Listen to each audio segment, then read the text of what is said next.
ter a gravação. Pessoal, se alguém ficou de fora, agora eu estou com condições de dar entrada para todo mundo, tá, gente? Tá? Quando a gente aperta a gravação, sempre fiquem sabendo. Às vezes, por questão técnica, alguém saiu. Teve uma Cris que saiu, se não me engano. Se ela comentar alguma coisa, foi por questão técnica. Estamos Professor, gravando. deixa eu aproveitar e. Oi, Já estão gravando? sim. Ok, então depois, deixa para depois a pergunta. Então, gente, estou muito contente de estar aqui com vocês. Agradeço a compreensão. Eu atrasei 15 minutos. Eu estava justamente às 17 horas, eu fui apresentar meus módulos para aprovar o primeiro semestre de 2020, que nossa universidade estava com o calendário suspenso. Agora a gente vai dar aula de agosto até fevereiro, 2 semestres juntos. Obrigado pela compreensão, pela parceria. E vamos colocar assim algumas questões de ordem. Eu queria informar para vocês, antes de tudo, queria agradecer de coração a Jaqueline e a Natália, que estão coordenando um grupo pequeno, uma forma de organizar melhor as nossas atuações por camada, né? Espero que o grupo grande, que já não é mais da administração da Unifesp, seja um canal intermediário para a gente depois concentrar o nosso grupo mais direcionado para o estudo propriamente dito. E assim, enquanto relato, assim, já vou falar do projeto extensionista, andei pesquisando essa semana, né? O que é um projeto extensionista? O projeto extensionista é quando a universidade faz uma ponte com a comunidade, né? E estamos descobrindo quão é maravilhoso, né, esse instrumental online, que a comunidade não é o bairro, apenas o bairro, mas pode ser pelo menos o Brasil inteiro, né? Então, se sintam abraçados dentro desse tipo de projeto, que é assim, com todos os poréns e a tragédia dessa experiência trágica da pandemia, talvez o único, uns 2 ou 3 aspectos positivos é que está podendo unir pessoas do Brasil inteiro, que se não tivesse todo esse movimento online, até antes da pandemia eu não usava Google Meet, né? Então isso de alguma forma criou pontes entre todos nós, né? É um dos poucos residuais, embora muito importantes, né? Muito tocantes, mas eu não, de forma alguma, eu vou exaltar vantagens numa pandemia, né, gente? Mas isso nos aproximou. O projeto extensionista ele demanda um prazo, né, gente? Ele demanda um prazo da gente de eu redigir, diferente de uma palestra que em 4, 5 dias um parecerista dá o aval de uma palestra. Eu participo de outros projetos extensionistas, às vezes demora 20, 30 dias, porque é um projeto, né? É diferente de uma palestra de 2 horas.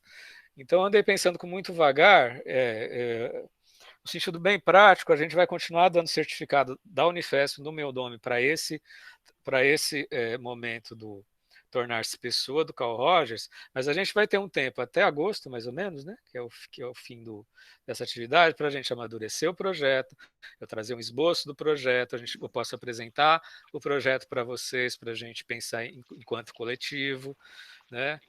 E a partir disso, a gente tem o tempo hábil de fazer um projeto com carinho, né, gestando o projeto com calma, já colocando alguns dados sobre esse nosso encontro, enquanto registrando como um projeto piloto, no qual em torno de 40 pessoas têm participado do Brasil inteiro. A gente coloca uma lista das pessoas ilustrativa de como esse projeto extensionista já tem um projeto piloto, porque no momento que a gente abre o projeto extensionista no site da Unifesp, isso vai ter divulgação nacional, né?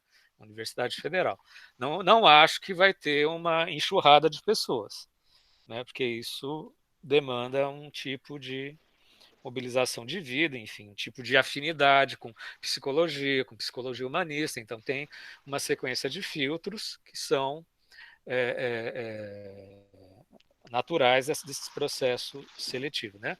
Mas com certeza a gente vai abrir para a comunidade, como estou abrindo para vocês. Nós já estamos vivendo um pré-projeto extensionista, porque está aberto para o Brasil inteiro. Então, isso até para a gente amadurecer as nossas sintonias, para a gente fazer o acolhimento para quem for chegar. Vai ter um. Alguém, tá ecoando aqui.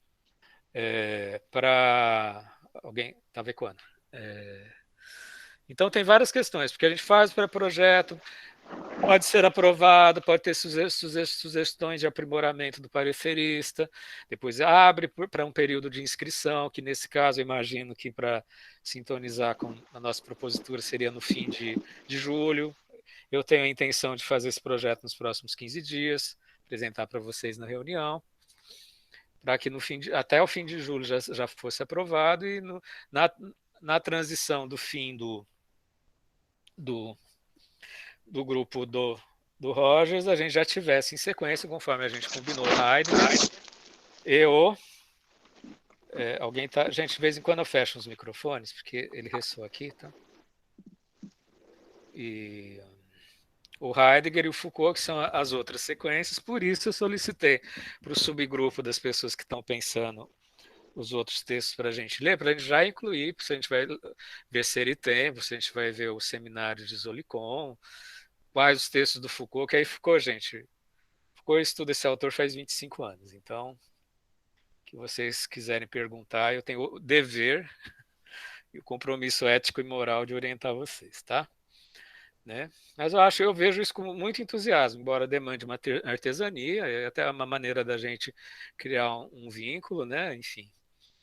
E é isso, é isso. E aí a gente vai fazer parte de um projeto extensionista. Uma coisa é uma certificação de um grupo de estudos informal, outra coisa é informal não é um grupo de estudos correlacionado com a Unifesp, mas não é um grupo oficializado enquanto projeto extensionista, né?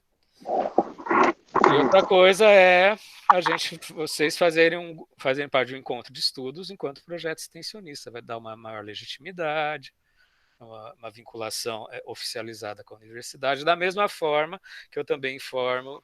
O outro informe é que a gente vai ter sexta-feira da semana que vem, dia 3 de julho, a palestra da Angélica Gavendo, que hoje eu recebi o parecer de que precisa colocar um vice-coordenador. Entende como é que é os trâmites? Eu mandei sexta-feira da semana passada. O parecerista deu a resposta hoje para a palestra, que tem que ter um vice-coordenador no grupo. Eu coloquei um professor amigo meu, que vai oficialmente ser vice-coordenador, porque eu sou coordenador da palestra.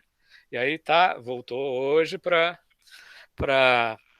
apreciação do parecerista da Câmara de Extensão, com um horizonte, já lhes digo, com um horizonte da gente ter inscrição de segunda a sexta-feira, já direto na Câmara de Extensão. Já lhes digo que nas outras palestras que não foram diretamente com a Câmara de Extensão, foi porque a gente estava fazendo palestras a cada 15 dias, na melhor das boas vontades, a Câmara de Extensão ela tem o ritmo dela, e às vezes não aprovou em prazo hábil. Quando não aprovou em prazo hábil, eu dei o meu certificado de professor docente coordenador do evento, né? Não sei se é muita informação, né? Não sei se agora questões, gente, vocês vão fazer perguntas.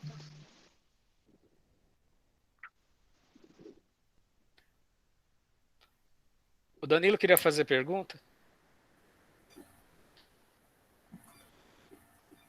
Não sei se de alguma forma eu já... Não, professor, o senhor já respondeu sobre. Obrigado. Gente, de vez em quando... A Márcia às vezes deixa o microfone aberto. Por gentileza, Márcia, eu estou fechando, não repara não, tá? Porque senão ressoa aqui. Então é isso, gente. Eu vejo isso com muito entusiasmo. Eu tenho muita gratidão de estar reunido com 38 pessoas do Brasil inteiro que estão acompanhando o encontro de estudos, que estão acompanhando as palestras. Teremos uma palestra por mês, mas 3, tá, gente? Vai ser da Science Analysis, né, e a pandemia, que para quem adora Heidegger, é o momento. Sexta-feira que vem, das 10 às 12 horas, nessa página, vai ser uma maravilha. Angélica Gavendo, que é uma professora universitária e psicóloga, que há 30 anos trabalha com Heidegger. Depois, daqui a um mês, mais ou menos, a gente vai ter... Perdão, professor, repete o horário na semana que vem, na sexta? É sempre sexta-feira, das 10 ao meio-dia, gente. Ah, tá. Certo. Tá? E né, nesse mesmo bate local. Daqui a um mês a gente vai ter Amor em Tempos de Pandemia, que tem um professor de literatura com mestrado em psicanálise, que faz a genealogia do amor. Ele vai pegar o desenho do amor desde a antiguidade até a contemporaneidade, fazer um link com a pandemia. Daqui a 60 dias a gente vai ter um estudo sobre a beleza, de um sociólogo, que também é professor há 30 anos, tá? Então é isso. De vez em quando eu estou fechando os microfones, porque ecoa aqui eu não consigo falar. E, enfim. Alguma questão, pessoal? Alguém quer comentar alguma coisa? Eu acho que, professor, o pessoal que não participa na hora, ao vivo, e depois vê as palestras pelo YouTube, como é que vai ficar no projeto? Gente, a gente tem que pensar essa questão, né? Uma coisa é a gente já está no esquema de virtualidade, e outra coisa são as pessoas que estão tendo a proximidade indireta pelo YouTube, né? A gente tem que pensar o estatuto Eu disso. já vi alguns outros projetos, professor, que a certificação, né, de participação e tal é sempre para quem está presente no horário do evento, e aí depois fica disponível para assistir apenas para que as pessoas possam ter acesso ao conteúdo mesmo, mas aí não inclui certificação, essas coisas assim, né? Eu acho que aí exige um certo planejamento de vida, que eu sei que as pessoas estão hiper atravessadas por trilhões de compromissos, né, gente? Aqui no momento que a pessoa vai se inscrever num projeto extensionista que tem um horário, né? E que aí esse projeto disponibiliza o acesso à informação, né? Inclusive, aí depois, quando a gente vai pensar esse projeto, a gente vai ver. Eu não vejo. Projeto extensionista não tem necessariamente avaliação, tá, gente? Mas a gente pode ter um critério, por exemplo, de 75% de presença. A gente pode, assim. Estou pensando em voz alta com vocês, tá, gente? A gente pode, não com intuito avaliativo, mas mesmo aqui no projeto piloto do Rogers, fazer uma última reunião de um encontro onde a gente faz, cada um escreve um resumo de uma página para para agregar os conteúdos que aprenderam durante o estudo do livro inteiro, aspectos intensivos, afetivos que foram mobilizados, mais um encontro de consagração, entendeu? Nem a questão, para a gente decolar um pouco de uma leitura só voltada para capítulos, né? Embora exista todo um afeto que a gente reconhece, inclusive, pela temática que o Rogers nos inspira, né?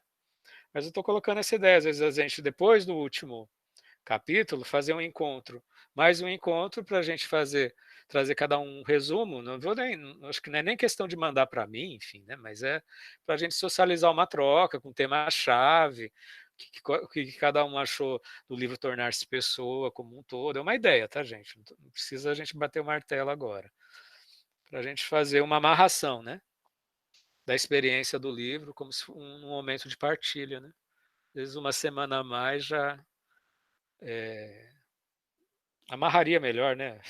Um fecho com chave de ouro cada livro, que eu queria depois que a gente. Não precisa a gente debater agora, só estou lançando uma ideia. Mas assim, eu me comprometo do ponto de vista bem de encaminhar, né, gente? Porque o espaço virtual ele demanda esse tipo de encaminhamento, né? Comprometo nos próximos 10 a 15 dias eu fazer uma minuta do projeto extensionista, eu vou compartilhar com vocês, seja na hora da reunião, seja no pequeno grupo, né, que a gente tem, no grupo mais concentrado, né? E aí a gente vai desenvolvendo o desenho, né? Entendeu?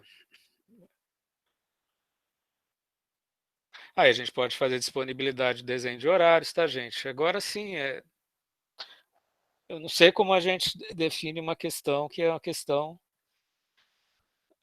Qualquer horário que a gente vai definir, todo horário é uma seleção, né, gente? E a gente ainda tem o plus da gente disponibilizar no YouTube num sentido mais informal, porque aí não tem acompanhamento. O site do YouTube está aberto. Acho até que a gente pode, aquele movimento que foi dito das pessoas que estão acompanhando as palestras no YouTube, de anotarem dúvidas, compartilharem via WhatsApp, para que a gente debata essas dúvidas na reunião. Essas dúvidas ficam gravadas e eles podem ter acesso. A gente até depois avisa, olha, né? No encontro tal, a gente gravou a dúvida do João, da dúvida da Maria. Ele pode ter acesso lá que ele vai ter a dúvida sanada. Eu acho isso hiper legal. legal, que vai criando uma ponte até a pessoa se organizar. E eu tenho muita esperança de que as pessoas consigam, de alguma forma, se aproximar cada vez mais. Acho que, inclusive, tem uma pessoa aqui que é nova, assim, que me mandou um Gmail, que eu informei da reunião. Enfim, somos 39 pessoas. Alguma questão, pessoal? Em termos de encaminhamento, a gente tem a nossa palestra das SAIS Análises, das 10 às 12. Os próximos 10 a 15 dias eu vou fazer uma minuta, vou compartilhar com vocês e a gente continua aprimorando esse desenho desse projeto extensionista, tá bom? Com o horizonte de torcendo para dar tudo certo nos prazos, para que já no grupo do Heidegger já seja sobre o projeto extensionista, tá bom? Beleza? Alguma questão, pessoal, para a gente ir para o texto? Hoje eu informo que o Felipe teve problema na matrícula dele na Unifesp, hoje era prazo para ele resolver a matrícula, ele falou que ele está ocupado com a resolução da matrícula dele, por isso ele não vai coordenar a metade do capítulo que ele estava ele fez os slides, para quem não estava na reunião passada, ele fez slides. Foi tão fascinante, fazendo ponte com o Jung e Rogers, olha o arrojo, do aluno do primeiro ano. No primeiro ano com grande maturidade. Né? Ele já vem de outra faculdade, já fez economia. Né? Enfim. E a gente até abriu mais um espaço, porque os slides estavam tão fascinantes, mas ele teve problema na matrícula, ele está resolvendo esse problema. Alguém quer comentar alguma coisa, gente? Às vezes eu sou bem ansioso assim, repara não. É com um bom coração. Alguém quer comentar alguma ideia? Então podemos ir. A gente teve aquela questão de que nós estamos estudando tornar-se pessoa a partir de 2 PDFs diferentes. Então a gente vai ter o que era capítulo 7º de um PDF, é capítulo 5º de outro, e teve uma companheira que se dispôs a reapresentar o que seria um capítulo 5, né? Que era 7 virou 5, uma coisa assim. Quem vai apresentar hoje, gente? Sim. Sim. Quem era a pessoa responsável que se disponibilizou? Ah, consegui. Oi, sou eu, Bruno. Oi, Paulo. Tudo bem? Seja bem-vinda. Obrigada. Com Tá vocês, nervoso? a apresentação magistral da Paula. Obrigada. Fala Eu acho que a primeira coisa... qual o Tá ouvindo? capítulo. Fala exatamente qual o capítulo, enfim, dá É uma o situada capítulo pra gente. 5. É o capítulo 5, né? O processo de tornar-se pessoa. Só que antes de começar, professor, eu queria agradecer essa oportunidade de estar participando aqui desse grupo de estudo, tá? Eu estou, assim, muito feliz de estar fazendo parte aqui com vocês.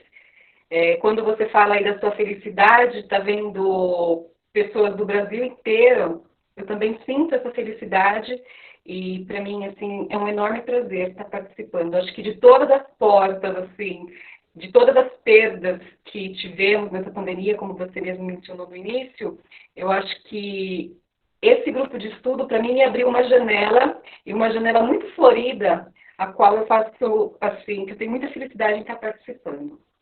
Tá? Diferente dos outros colegas, a maioria é estudante de psicologia, né, pelo que eu vi, ou já são psicólogos. Eu não sou da área, né, eu sou formada em pedagogia e sou apaixonada por psicologia, tenho muita vontade em estar fazendo esse curso e acredito que uma hora dessas eu consiga fazer. Né? Então, voltando aqui, o capítulo que eu vou apresentar hoje é o capítulo 5, né? Que é do processo tornar-se pessoa. Nesse capítulo, então, é um capítulo que o Carl Rogers ele fala que tem uma grande afeição, né, por esse capítulo. Então, neste capítulo, ele observou o processo pelo qual o indivíduo cresce, se modifica numa relação terapêutica. Né? E ele vem passando aqui algumas direções do processo terapêutico. Então, ele começa já dizendo, né, o apreço, a afeição que ele tem por esse capítulo, que foi escrito mais ou menos em 1951 e 1952, né, e ele realizou um grande esforço para sentir e depois expressar esses fenômenos que pareciam ser centrais na terapia. Então, ele expressa a insatisfação também que ele teve com um capítulo que foi escrito mais ou menos 2 anos antes deste, que era do livro Client-Centered Therapy. Gente, me desculpa em inglês que eu não sei. E nesse ele quis, de uma forma mais dinâmica e mais fácil, colocar, né, essas direções. Ele também relata uma outra insegurança, ele relata uma insegurança que sentiu a afirmar que num tratamento com bom resultado, os clientes parecem adquirir uma real afeição por si mesmo.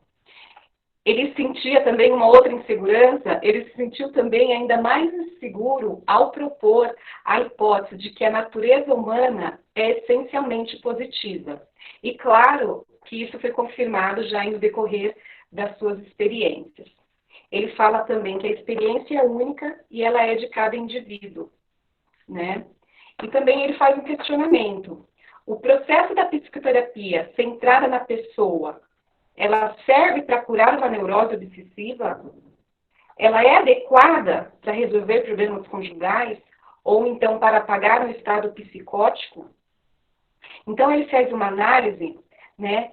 Sabemos que se o terapeuta adotar interiormente, em relação ao cliente, um profundo respeito, uma aceitação total, confiar nas suas potencialidades para resolver seus próprios problemas, se essas atitudes estiverem impregnadas de calor para se transformar numa simpatia, afeição, ele está dizendo que nesse momento vai ser iniciado um processo terapêutico. E que, então, em vez de procurarmos insistir que esse processo, para objetivos que temos em mente, devemos nos perguntar: qual é a natureza desse processo? Quais são, se é que existe, os pontos de chegada desse processo? Lembrando aqui que a pessoa ela vai se modificando, né? Então, aonde é essa chegada?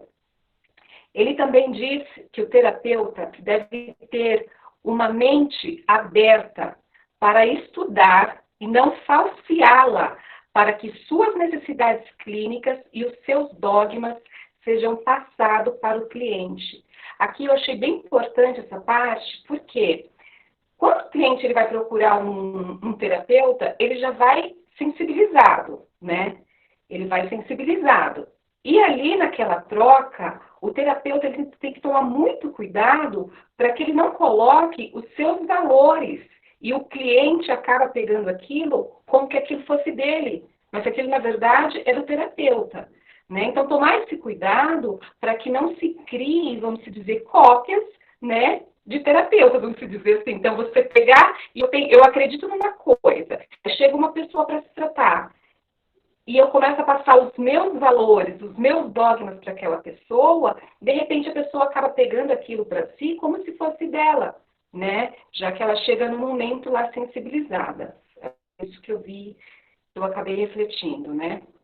Então, o que tem que acontecer e sim, o terapeuta examiná-lo pacientemente para saber o que ele é em si mesmo. Então, para descobrir o que ele é na sua essência. Então, quem é aquele cliente? O que ele é na sua essência? Para ele ajudar esse cliente a descobrir quem é. E à medida que a terapia avança, o cliente consegue ter uma maior percepção de si mesmo. Ele vai conseguir incorporar as suas experiências previamente negadas na estrutura do eu. Então, a partir do momento que vai avançando, ele vai conseguindo, né, se ver. Aqui, né, ele vai estar apresentando as entrevistas dos estudos que ele fez. Cadê? Nervosinho, tá, gente? Ele também que é possível que o processo, as direções, os pontos de chegada da terapia variam conforme as orientações terapêuticas. Então, mais uma vez, né? Então, a chegada da terapia variam conforme as orientações terapêuticas. E aqui ele fala da vivência do eu potencial. Então, Carl Rogers emprega a expressão vivência do eu. Ele fala que quando o cliente encontra segurança na relação com o terapeuta, quando esse ambiente é livre de ameaça, ou seja, ameaça zero, o cliente ele consegue examinar-se em diversos aspectos da sua experiência, exatamente da mesma maneira que o sente, sem distorções, né? Então, se ele tem uma ameaça zero, se ele tem um ambiente propício, né, ele acaba se revelando. Muitos desses aspectos revelam assim, extrema contradição com o conceito do eu, mas como existe essa confiança, né, do terapeuta com o cliente, ele pode permitir que se manifeste na sua consciência sem sofrer uma deformação. Aqui ele vai falar como o processo se segue, né? Então, em vez de procurarmos... Cadê? Gente, eu tô nervosa. Aqui. Então, como exemplo, né, ele vai citar o caso da senhorita Alcá. Senhorita Alcá, na verdade, esse é um nome fictício, que ele colocou, claro, para preservar a identidade da cliente, né? E quando ela procurou essa senhorita Alcá, ela é uma senhora Alcá, ela é uma dona de casa casada, ela tem perto lá dos seus 40 anos e ela tinha dificuldades conjugais e com a família, quando começou o tratamento. E ao contrário de muitos clientes, né, ela interessava assim, vivamente por esses processos e espontaneamente. Então, por isso que ele acabou escolhendo esse caso, né? Então, ela sentia vivamente esse processo, essa parte aí do processo se desenrolar dentro de si. E ela tinha uma tendência para exprimir, né, para expressar o que estava implícito em muitos clientes, mas que não conseguiam formular verbalmente, né? Então, aqui ele vai falar um pouco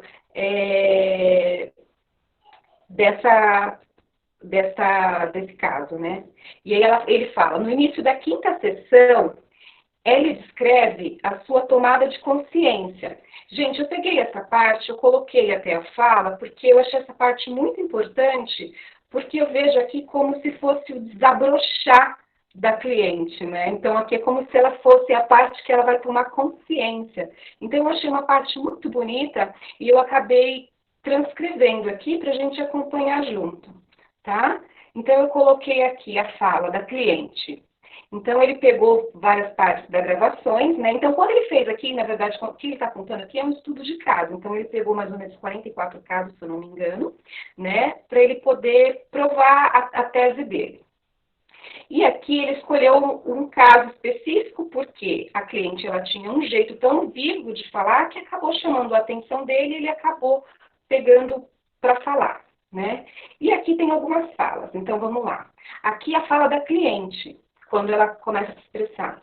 Tudo isso aqui é muito vago, mas é como se esse processo, se eu estivesse examinando peças de um quebra-cabeça. Agora parece que eu estou examinando os fragmentos, mas parece que eles não querem dizer realmente grande coisa. Eu tenho ele nas mãos, mas eu não consigo sequer ver o desenho. Eu acho isso muito interessante. Sabe por quê? Eu detesto quebra-cabeça. Eles sempre me irritam, mas é isso que eu sinto. Então, o terapeuta, ele fala, pois bem, de momento, esse é o processo. Está precisamente sentindo a textura, a forma e a configuração. Qual é a sensação que isso me provoca?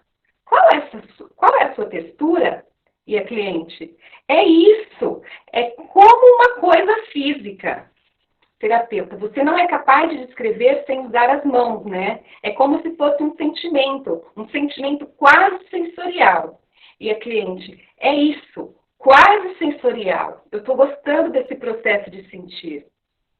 E aqui o terapeuta, o que conta neste momento é a satisfação de ficar realmente conhecendo cada peça do quebra-cabeça. E a cliente, mais uma vez, é isso. E ele ainda se torna essa espécie de sensualidade, este tocar. É muito interessante. mas às vezes ele nem é totalmente agradável. Então ela fala dessa experiência de estar vendo. Então aquilo que estava aqui, ou que, sei lá, alguns de subconsciente, aquilo que estava aqui nela, ela consegue trazer para a superfície e ela consegue olhar, né? Eu achei isso muito bonito. Então, nessa passagem, ela mostra com clareza os elementos de se tornar inconsciente. Mais tarde, ela poderá reconhecer o que foi experimentado, se integrar no eu. Por isso esse título, A Vivência do Eu. E aí ele fala também que já na sexta sessão, o fato de se tratar de uma experiência nova e não habitual é expresso de uma maneira mais ou menos confusa. Então, ela não conseguiu falar assim com tanta clareza, né? Então, ficou ainda, acho que não tinha aquela parte de acomodação, né? Então, ela ainda estava um pouco confusa. E aqui eu sintetizei bem, para não ficar tão extenso, né? Porque senão não dá, né? Mas então, vamos lá. Então, aqui a cliente relaciona como se estivesse a compor uma canção, compor um poema. A ideia foi essa, estamos fazendo pedacinhos, música, sei lá. Aí ela tenta passar para ele. Sabe quando os cegos aprendem a ler com as mãos? Braille? Aí o terapeuta coloca aqui, como se estivesse tendo uma sensação positiva, preste a criar um poema. E, no entanto, o fato é que eu gosto realmente dessa outra espécie de coisa, né? Então, aqui ela está tentando transpor ainda algumas coisas que também não estão tão claras. E Carl Rogers fala aqui que essa mudança de perspectiva que ocorre em qualquer terapia um pouco mais profunda, é possível representá-la esquematicamente do seguinte modo. Eu vim para resolver os problemas e agora descubro que estou experienciando a mim mesma. Ele fala que isso vem acompanhado de uma formulação intelectualizada, que isso está errado, e ao mesmo tempo traz uma apreciação emotiva do fato de que isso faz bem. Então, nessa sessão terapêutica, ele vai tomar a vivência assim. A vivência integral de uma relação afetiva. Um dos elementos da terapia de que mais recentemente tomamos consciência é o quanto a terapia é para o cliente a aprendizagem de uma aceitação plena e livre, sem receio. E nessa parte ele cita que lá pela 29ª, 30ª sessão, essa cliente AOK fala da aceitação calorosa do terapeuta. Então ela menciona espontaneamente essa experiência como a mais importante. Então ela fala que da extrema importância que tem essa afeição que se desenrola nesse processo terapêutico. Então, vamos dizer, esse acolhimento que o terapeuta ele oferece para o cliente, né? E aqui Carl Rogers diz que também que não é um caso de transferência e contra-transferência, né? Esses termos, eles acho que são bastante utilizados na psicanálise, né?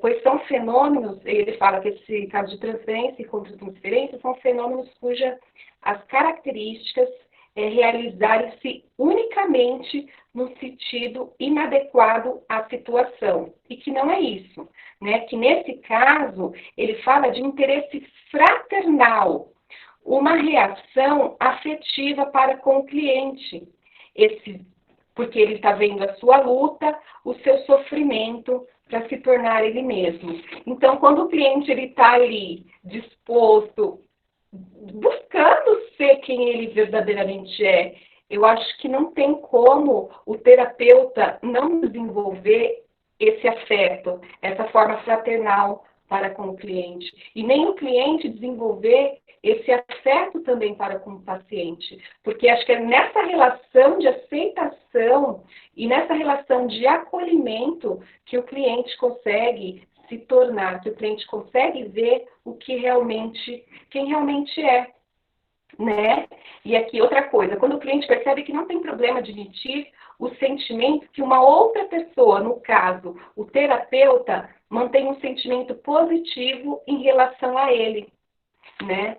E também tem outra coisa, né? Tem aceitação, porque dependendo do nível que encontra esse paciente, tem que ver também, porque tem clientes que não conseguem aceitar. Então, às vezes, ele tá num estágio que ele também não consegue aceitar a afeição do terapeuta, porque ele não se acha merecedor de amor, ele não se acha, né? Então, aí ele coloca aqui, ele também ressalta que tem que haver o quanto posso permitir que alguém se preocupe comigo, e eu posso aceitar plenamente, sem qualquer reserva, esse interesse. Então, isso permite reconhecer que eu também me preocupo e me interesso profundamente pelos outros. Aqui ele fala da afeição em relação a si mesmo, né? Na terapia centrada na pessoa, institui-se na aceitação de si mesmo, como sendo uma das direções e um dos resultados da terapia. Ele diz que os aspectos negativos, eles vão diminuindo. Então, a partir do momento que eu entro na terapia, que eu começo a me aceitar, que eu começo a perceber que eu sou aceita, que eu começo a me ver, os aspectos negativos, eles vão diminuindo. E aí eu vou percebendo um aspecto positivo em mim. E aí eu começo a me ver como pessoa. E, na verdade, a pessoa, o cliente, ele começa a se ver. Então, ele começa a se enxergar de uma forma mais positiva para poder trabalhar suas potencialidades, né? Então, à medida que ele também se aceita, ele também passa a aceitar o outro. Então, é aquilo, quando eu me aceito, eu consigo aceitar o outro. E aquela frase, quando eu consigo me amar, eu amo o outro. Como que eu vou amar o outro? Como que eu vou aceitar o outro se eu não consigo me aceitar? E se eu não consigo aceitar? Como eu não consigo me aceitar? Então, acho que ele parte muito disso, né? E mais uma vez, aqui ele fala também da senhorita Kai, ele diz, sempre pensei porque dizem... Ah, tá, ele está falando aqui, ó, porque dizem uma criança não chore, que ela sempre se questionou. Ela sempre se perguntou, ué, mas por que dizem que uma criança não deve chorar? Se ela tem um desgosto, ela fala aqui, se a criança tem um desgosto, por que não expressar isso? Né? E muitas vezes é isso, a gente não pode expressar, né? Você vai aprendendo a não expressar o que se sente, né? Então, ela fala, e depois de que ela vai aprendendo, ela fala, nessa parte, ela também fala de uma forma constrangida de que passou a gostar de si mesma. Então, quando ela passa por todo esse processo, ela começa a gostar de si mesma. Mas, ao mesmo tempo, quando você lê lá o capítulo, ao mesmo tempo é como se fosse alguma coisa errada. Ué, eu estou gostando de mim? Eu acho que é isso. E aí a pessoa começa, não, mas tudo bem, não tem problema eu gostar de mim, não tem problema eu me aceitar. E ela começa, acho que tem mais confiança em si, né? Porque a própria cliente fica um pouco confusa. Eu acho que acontece muito isso, né? Aí depois começa a aceitação dela, né? Quando isso ocorre, o indivíduo sente uma afeição positiva por si mesmo, uma apreciação autêntica de si mesmo, o que representa um dos mais importantes pontos de chegada da terapia. Né? E aqui também ele coloca a descoberta de que o centro da personalidade é positiva. Né? Então, ele coloca o centro de descoberta da personalidade, ele é positiva. Aqui ele fala da religião de um modo particular, que a tradição cristã protestante impregnou a nossa cultura da ideia de que o homem, ele é pecador, de que a sua natureza, ela é totalmente pecadora, e que dificilmente, ele ainda coloca, só por um milagre, essa natureza, ela pode ser anulada. Né? E aqui também ele fala sobre Freud. E já na psicologia, Freud e os seus sucessores demonstram com argumentos convincentes, aquele já não concorda, né, com Freud. Então ele demonstra com argumentos convincentes que o id é constituído pelos instintos e que se pudesse exprimir, levaria ao incesto, ao assassinato e aos outros crimes. Todo o problema da terapia, tal como esse grupo vê, é saber como diminuir essas forças selvagens de uma forma construtiva, em vez de através de formas penosas da neurose. E aqui ele também, ele fica, vou usar a palavra indignada, pelo tempo que ele demorou para descobrir algumas coisas aí. Por exemplo, quando ele se debruça sobre os anos que passa na experiência clínica e na investigação, ele pensa que demorou tempo demais para reconhecer a falsidade desse conceito popular e profissional. Creio que na terapia se revele constantemente sentimentos hostis e antissociais e chegam à conclusão que esta é uma natureza profunda do homem. E aos poucos eu percebi que esses sentimentos não são os mais profundos, nem os mais fortes, e que, na verdade, o homem é essencialmente autopreservador e social. É isso que ele defende. Aqui ele narra, mais uma vez, a sessão da senhora Oká. Na descoberta da cliente, que quanto mais ela cavava em si mesma, então aqui para provar, quanto mais ela cavava em si mesma, menos ela tinha receio, porque ao invés de descobrir algo terrivelmente errado, ela descobria algo profundamente positivo e social. Aqui. Ser o seu próprio organismo e a sua própria experiência, né? O fio condutor que percorre quase todo o material apresentado nesse capítulo é a psicoterapia, pelo menos aquela centrada no cliente. É um processo pelo qual o homem se torna seu próprio organismo, sem deformações, sem se iludir sobre si mesmo. Tudo isso visto a partir da sua experiência. Aí ele, pressentindo algumas reações, né, ele coloca assim, pressentindo já algumas reações de algum dos meus leitores, ele já se adianta. Quer dizer que o resultado da terapia é apenas tornar o homem um organismo humano, um animal humano? Quem controlará? Quem o socializará? E se ele rejeitar todas as suas inibições, terá sido simplesmente libertado a besta, o id do homem? Será isso? Caralho, então pode fazer tudo o que quer. Tá tudo certo, vamos fazer tudo que a gente tem vontade. Mas será isso mesmo? Não. Na terapia, o indivíduo torna-se verdadeiramente um organismo humano, com todas as suas riquezas que isso implica. Teremos, então, um organismo consciente das exigências da cultura, como das suas próprias exigências fisiológicas, de alimentação, de satisfação sexual, amizade, também consciente da sua ternura, de sua hostilidade. Nem sempre a pessoa vai ser um ser humano convencional. Ele vai ser um ser individualizado, né? Então, a pessoa vai ser ela, unicamente. Então, ela passa a ser uma pessoa, um indivíduo único, um ser único, com as suas características próprias, com os seus desejos, com as suas vontades, com aquilo que tem mais a ver consigo mesmo, né? Um ser humano na sua total integridade, né? Na sua total inteiro, né? Vamos dizer. Mas será também igualmente socializado, né? Então, acho que esse foi aí a minha apresentação. E aí as palavrinhas-chave, se fosse para colocar aqui, eu acho que seria aceitação, né? Aceitação de si. Um ambiente livre de ameaça. Uma afeição entre terapeuta e uma afeição entre terapeuta e cliente, né, que é o termo que ele usa, não paciente, e acho que é isso, um ambiente zero de ameaça para que ele possa se ver e se reconhecer como pessoa. Né? E aqui eu coloquei uma coisinha para a gente refletir aqui. Eu sei que no momento que a gente está, um momento atípico, mas diante das coisas, diante das ferramentas que a gente tem, né, eu coloquei aqui para refletir para mim, e para vocês também, né?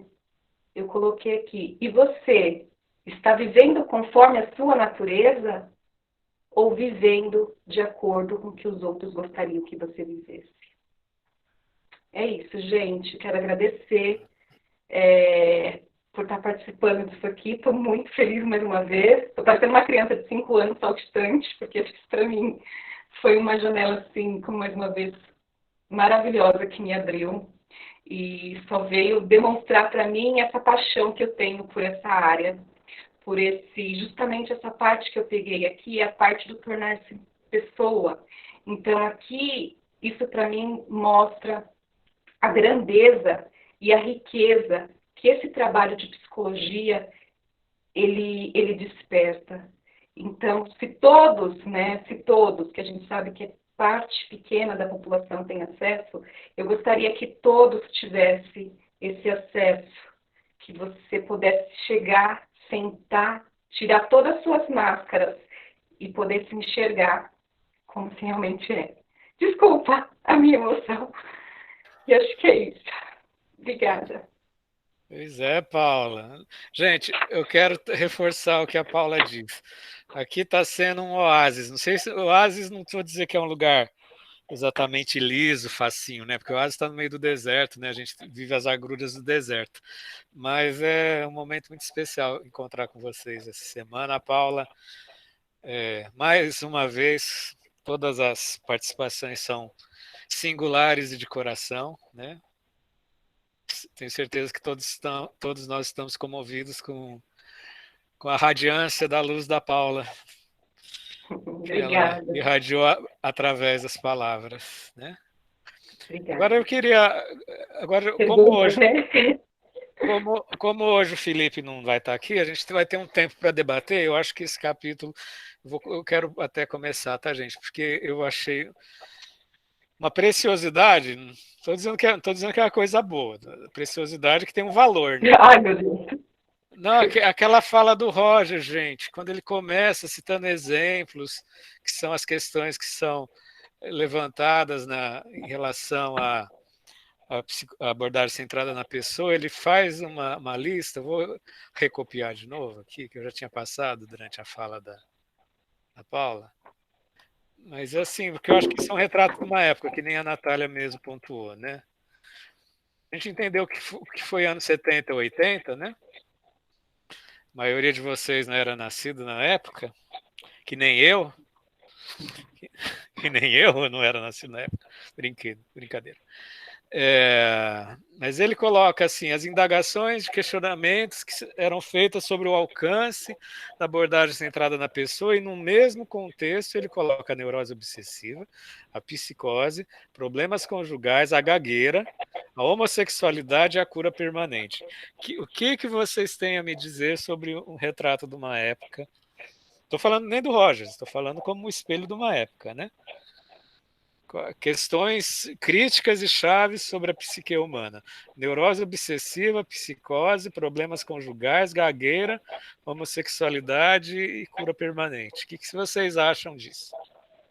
Como é que vocês percebem? Gente, era uma época que se pensava no diagnóstico, né? Numa cura, numa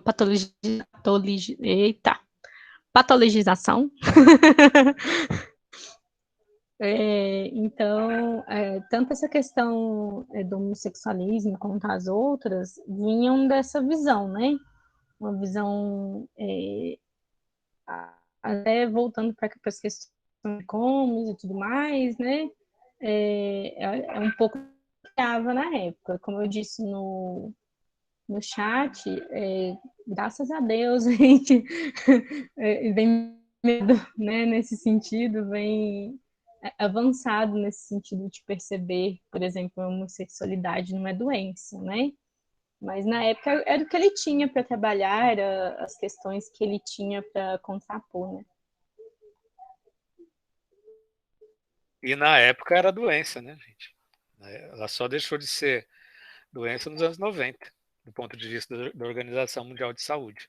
Só para a gente se localizar a importância de uma abordagem centrada na pessoa, que tem essa fraternidade, essa valorização do outro, né? Seja ele qual for, né?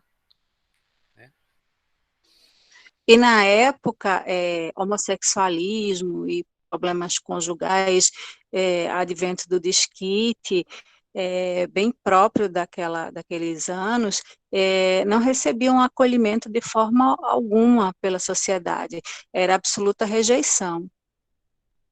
Então, essa temática do acolhimento, né, dentro da ACP e da concepção de Rogers, é bem tocante nesse sentido, de uma época, né, em que isso aí era rejeição absoluta, esses dois tópicos que eu falei. Isso só demonstra o quanto ele tinha uma sensibilidade para tratar desses assuntos, né? Que mesmo vindo de uma época que tinha essas questões nesse modelo, ele tentava, parece que ele sentia que não era bem aquilo, que não era bem assim, que ele ia conseguir ajudar as pessoas e facilitar os seus projetos, né? Só mais uma questão que me ressaltou, depois vocês podem fazer as suas na descrição daquele caso, né, pessoal? A questão da sensualidade do ser, da psique, dos quebra-cabeças, né? Ou seja, como a psique desperta sentidos, né? Isso é uma dimensão fenomênica do ser, né? E como a gente é educado, acho que a maioria de nós, fora alguns privilegiados, né, foram educados para demonizar os afetos, né, e para construir uma repulsão diante dos seus próprios afetos que estão simplesmente solicitando um acolhimento, né, uma uma autoaceitação, né? Como é que vocês sentem isso? O que é essa sensualidade dos afetos, né? O que será que o Rogers quis dizer com isso, pessoal?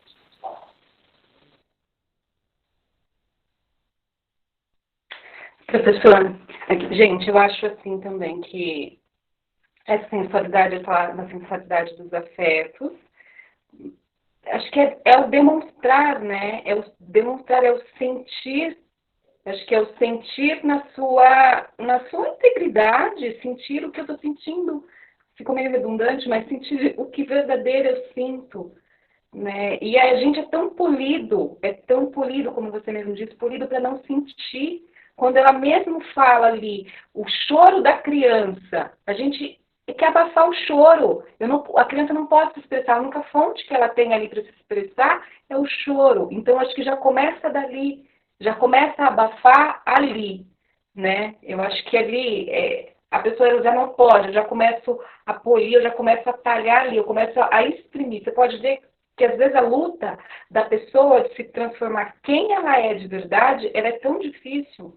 Por quê? Ainda mais quando você é criado num ambiente, dependendo do ambiente que se é criado, como você é criado, eu acho que isso fica mais difícil. Se você é criado num ambiente que ele já te acolhe, porque tem um ambiente que tem seus pais, ou um ambiente que você é criado, se ele já te acolhe, e se ele deixa você ser desde pequena quem você é, claro, cortando algumas arestas, algumas coisas que precisam ser aparado, mas se ele deixa você se expressar, se o ambiente deixa você se expressar, eu acho que ali você já tem meio caminho andado, porque o que eu vejo muitas vezes, na verdade, na hora da educação, acho que eu estou saindo um pouco fora, mas tudo bem, na hora da educação a gente já reprime, então a gente reprime o ser, quem se é, né, como se fosse colocar todo mundo numa mesma forma ou naquela forma daquela casa.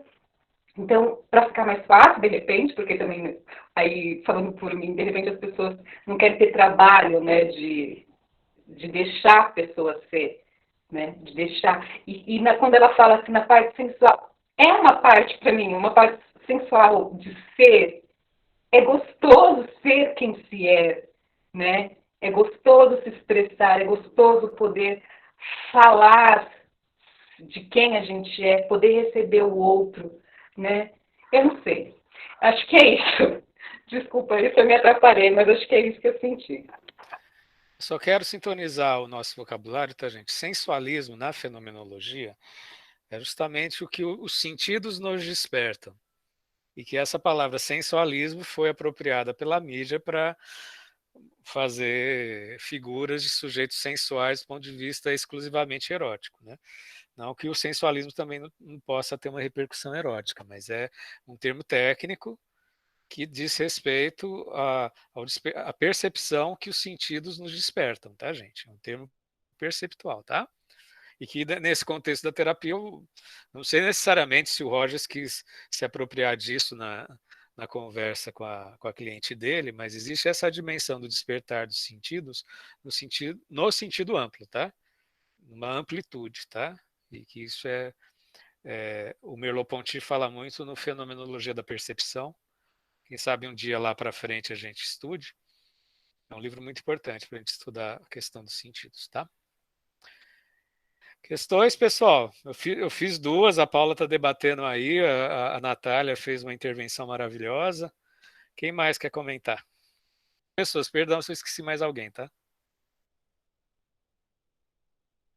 Professor, Danilo, não sei se está saindo meu áudio. Sim.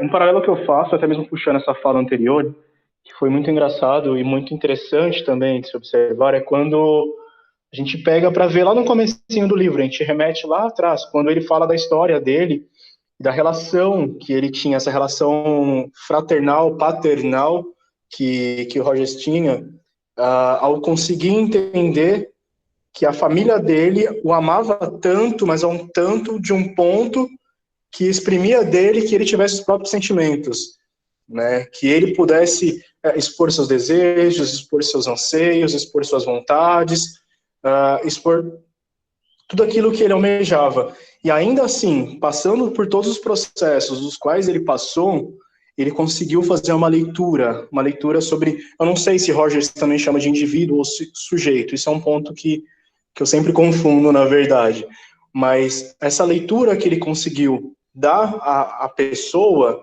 mesmo passando por tudo, dessa desconstrução que ele fez, que eu também remeto de novo ao primeiro capítulo, quando ele fala no sentido de que, para eu conseguir olhar para o outro tal como ele é, eu preciso, antes disso, determinar em mim quem eu sou, me encontrar, me enxergar, para aí sim eu conseguir me despir de qualquer coisa, né, me despir de qualquer armadura, vamos dizer assim, para interpretar o outro. Eu acho que isso é muito lindo, e nessa leitura que foi feita hoje, que ele fala sobre a questão do indivíduo, do sujeito individualizado, remete também a isso, né? Como que eu consigo enxergar o outro como alguém individualizado, sem que haja uma crítica opositora a isso, né? Não negativando ele por ser individualizado, mas sim entendendo diante do parâmetro rogeriano que ser individual, ser individualizado é algo positivo, né? É você ter autonomia sobre quem você é, sobre suas emoções, sobre esses desejos que muitas vezes são reprimidos socialmente. Acho que isso é um ponto bem interessante de refletir também. Acho que o Danilo toca em dois temas-chave. Um primeiro biográfico, né? Eu componho com o que você está falando, Danilo, porque o Rogers ele teve uma biografia, principalmente familiar, assim, muito concentrada, né? Um pai que mudava para a fazenda para que os filhos não se expusessem às mundaneidades da sociedade, né? Mas ao mesmo tempo ele descreve uma dinâmica afetiva muito generosa, né? De muito contato, né? E num jogo que você também ressaltou e o movimento, né, de deslocamento de vida dele, né, de abertura generosa no sentido de uma universalidade dos afetos, né, porque o meu afeto comunica com o teu, que comunica com as 40 pessoas que estão nessa sala, né, e ao mesmo tempo a singularidade, né? É um jogo de expansão da universalidade e de singularização ao mesmo tempo, né? Porque quando a gente fica em certos fundamentalismos, sejam eles quais forem, a gente está diante de tábuas gerais, de valores gerais, a gente nem expande para a universalidade do outro e da sociedade, nem singulariza, né? A gente fica numa relação só de exterioridade, né? Então você conseguiu pontuar dois aspectos muito marcantes, né? Mais alguém quer compor com a fala do Danilo, gente? Eu sou meio ansioso, tá, gente? Ocupe o espaço, tá? Eu gostaria de compartilhar que, assim, não sei se eu viajei um pouco, mas ouvindo, quando a Paula começou a falar, assim, sobre o caso da senhora Oak, né, falando que ela estava sentindo uma aceitação de si mesma, uma autoestima por si mesma. Aí eu tava aqui assim, aí a minha cabeça, nossa, tem uma música que fala sobre isso, né? Aí eu fui procurar a música, e é aquela música Amor, I Love You, da Marisa Monte, né? Não sei se vocês conhecem. E aí tem uma parte que tem um trecho narrado, né? E aí, assim, passou, e aí eu fui procurar a letra, tá? Aí passou um pouco, assim, a conversa, e aí eu achei que tinha a ver, assim, porque a gente tá falando muito, assim, tipo, de um pouco de um apaixonamento, né, parece que tá todo mundo, assim, meio apaixonado, assim, pela obra do Rogers, né, assim, a gente sai meio que suspirando quando lê a obra do Rogers, né, e também, assim, de uma questão, assim, de aceitação do outro, de respeito pelo outro, de um real afeto pelo outro, né, e aí eu gostaria de compartilhar com vocês o trechinho que eu li, porque eu achei que, nossa, tem muito a ver, assim, com uma descoberta, assim, sabe, de troca de afeto, assim, sabe. E aí, assim, tinha suspirado e tinha beijado o papel devotamente. Era a primeira vez que lhe escreviam aquelas sentimentalidades, e o seu orgulho dilatava-se ao calor amoroso que saía delas, como um corpo ressequido que se estira num banho tépido. Sentia um acréscimo de estima por si mesma, e parecia-lhe que entrava, enfim, numa existência superiormente interessante, onde cada hora tinha seu encanto diferente, cada passo conduzia a um êxtase e a alma se cobria de um luxo radioso de sensações. Então, assim, a primeira vez que essa personagem, né, que é do Primo Basílio, que ela ouviu palavras de amor, que ela ouviu, assim, pessoas falando bem dela e que tinham um afeto verdadeiro por ela se sentiu numa existência superiormente interessante. Ela pôde gostar mais dela mesma e se descobrir numa existência mais interessante, mais viva. E é isso, gente. Faz uma resenha sobre isso, dá um texto muito bonito. Gostei da ideia. Professor, eu queria fazer um comentário, mas tem a ver com as leituras, mas vai destoar um pouquinho do foco agora, do foco desse momento da discussão.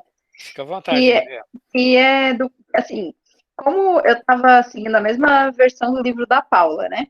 Então, na semana passada, eu fiz a leitura desse capítulo e do outro do Felipe, e eu achei maravilhoso esse capítulo que a Paula apresentou, ela apresentou super bem. Só que aí, como o Rivaldo, eu acho, né, tinha apresentado o outro capítulo na semana passada que eu ainda não tinha lido, que nessa versão que eu tô é o 7. Aí eu fui ler esse capítulo que eu não tinha alcançado ainda, fui ler hoje. E aí eu queria fazer um comentário só sobre esse outro capítulo do Rivaldo, que a gente também acabou não comentando na semana passada, que eu achei brilhante, assim, o capítulo, eu fiquei muito impactada, que é aquele capítulo, né, eu não tô com um livro aberto aqui, não vou lembrar o título, mas é aquele que fala da psicoterapia, dos estágios e tal, e eu achei essa leitura que o Rogers faz, né, dos vários estágios que um cliente pode se encontrar em terapia, fantástica, assim, eu achei genial as características, a forma que ele coloca, a coisa de ser totalmente flexível, dinâmico, né, nada indica que, né, não tem uma linearidade, uma cronicidade, assim, de que, em tanto tempo vai passar disso para isso, e não, né, do estágio 3 para o 4, e não vai mais voltar para o 3, enfim, uma coisa muito bacana, e, inclusive, quando ele fala até que pode ser que, né, num processo terapêutico, um cliente chegue lá no que ele descreveu como segundo estágio, e evolua até o quarto estágio, e tanto o cliente quanto o terapeuta estejam plenamente satisfeitos porque, enfim, né, tem um alcance de algum objetivo ali. E eu acho isso muito legal, assim, para a gente pensar várias coisas sobre como às vezes a gente quer alcançar, e tanto a gente enquanto terapeuta, né, e quanto a gente enquanto pessoa, às vezes quer alcançar objetivos tão inatingíveis, assim, mas toda evolução que aproxima a gente de, né, como ele coloca ali, citando o Kierkegaard, de se tornar o que se é, né? Toda vez que a gente se aproxima mais disso, é uma evolução e é válida, é considerável. Eu queria colocar porque essa apresentação do Rivaldo acabou não sendo comentada na semana passada, e eu não tinha lido o capítulo, eu li hoje e fiquei bem impactada. Muito pertinente, Daniela, muito obrigado. Eu acho que a frase do Kierkegaard ressoa. Eu lembro de uma pessoa, ainda bem, perdoa meu egoísmo, que não foi eu, mas um amigo meu uma vez me disse que tudo que ele vive não era ele. Entendeu? E eu acho que às vezes a gente se depara com pessoas, ou até com fases da vida da gente, ou de outras pessoas, com esse tipo de inautenticidade, né? E para quem não estava no encontro passado, o Kierkegaard dizia que o desespero é não ser quem se é, né? E é justamente a partir dessa colocação que a Daniela evocou o capítulo passado, e de uma maneira muito pertinente. E eu acho que o Rogers, no sentido geral, nos evoca para essa construção dessa autenticidade, né? Que ela não se dá como uma planta que brota, né? Ela é uma construção, né? Construção, mas ao mesmo tempo, como a gente viu hoje, tem essa sensualidade no sentido de uma afetuosidade, de uma generosidade, um prazer com P maiúsculo, né? De se descobrir, né? Um prazer ontológico, né? Para quem não sabe, ontologia é a dimensão do ser, né? Sim, e ele sempre fala da aceitação incondicional ali como um pré-requisito para a pessoa poder passar, né, de um estágio para outro. Então, quanto mais a pessoa for aceita, mais ela vai ter capacidade de ir evoluindo dentro desse processo. Numa aceitação que é um processo incessante, né, gente? Não é que de repente você se aceita e todos vão ser felizes para sempre, né? A vida sempre nos evoca uma atualização, né? Mais alguma partilha, gente? Só que antes da gente finalizar, se não tiver partilha, a gente precisa conferir os capítulos do próximo encontro para que não haja esse choque de capítulos, tá? Mais alguém quer compartilhar alguma coisa interessante? Até hoje, eu acho que é uma nossa tônica, todas as partilhas são interessantes. Alguém quer comentar mais alguma coisa? Oi, professor, é o Wesley. Oi, pode falar. É o Wesley. Oi, Wesley, tudo bem? Tudo bom. Não, só para compartilhar, assim, eu acho que o próprio Rogers, o próprio livro, ele já é bem terapêutico, assim, sobre a autoaceitação e simplesmente aceitar as nossas fragilidades, assim, não ter medo delas. Eu acho que isso é muito importante, simplesmente para nós homens, que temos essa grande dificuldade. Com o tempo para cá, eu participo de alguns grupos sobre masculinidade tóxica e essa questão da fragilidade nossa, de aceitação dela, toca muito. Que quando você reconhece mesmo as suas fragilidades, é uma coisa libertadora, assim. E isso o Rogers, ele pontua muito, assim, eu vejo, no aspecto da autoaceitação. E ainda compondo, tanto que você fala, como com que a Paula falou, uma certa altura, né? Comparando com psicanálise, a gente nunca pode deixar um referencial-chave das abordagens humanistas em geral, com exceção, talvez, do Sartre, que tem uma negativização, embora a liberdade seja uma potência, né? Em Sartre, mas assim, é um critério geral que a gente pode depois esmiuçando. A abordagem humanista, ela sempre tem um vetor de positividade, né? É o ser produzindo sentidos, é o ser produzindo afetos. Nesse sentido, a fragilidade é produtora de afetos. Ela tem um vetor positivo. E a pessoa ter acesso às suas fragilidades é uma potência, não é uma desqualificação, né? Porque existem construções históricas nas quais alguns sentimentos são afirmativos e outros são para a gente esconder, né? São negativos. Não, todo sentimento é um tesouro da pessoa. Todo sentimento é um tesouro. Todo sentimento é uma produção. Tudo que brota de você é uma produção que, na medida que você fosse acolhendo, você vai, de alguma forma, criando uma articulação, vai elaborando, da mesma forma que a cliente do Rogers, do capítulo de hoje, descobriu um prazer estupendo diante dos quebra-cabeças da vida, diante das articulações dos afetos, enfim. Tudo tem uma potência positiva, e a gente que precisa se acolher, se dar cola, e desenvolver um outro olhar, né? Acho isso um ponto interessante. Mais alguma partilha, pessoal, antes da gente definir os capítulos? Embora as pessoas já estejam definidas, a gente precisa conferir. É atualizante, né, professor? Oi?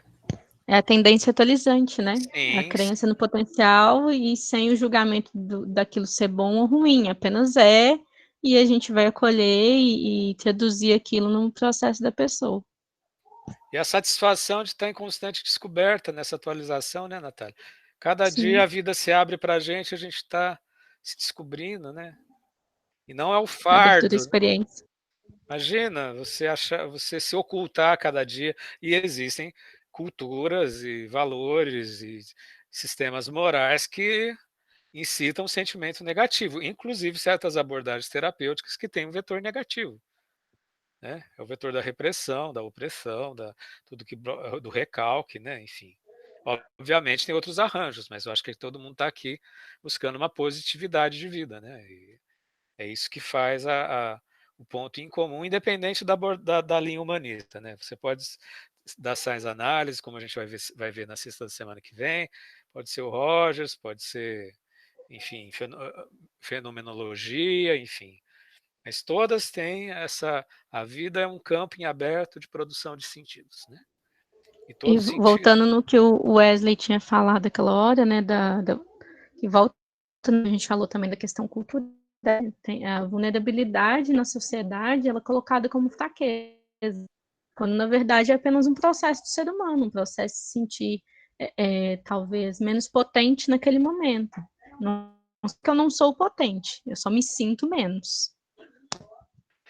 Ou então que somos pluralidade de potências, né? Cada potência tem a Sim. sua instrumentalidade, né? Tem hora que a gente tem que ter impulsividade, tem hora que a gente tem que ser mais introspectivo, tem hora que a gente tem que ser agressivo, tem hora que a gente tem que ser acolhedor, né? Enfim, né?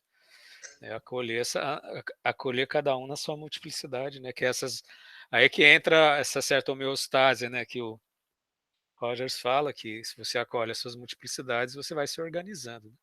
A questão é uma certa organização. Mais alguma partilha, pessoal? Senão a gente vai checar os capítulos.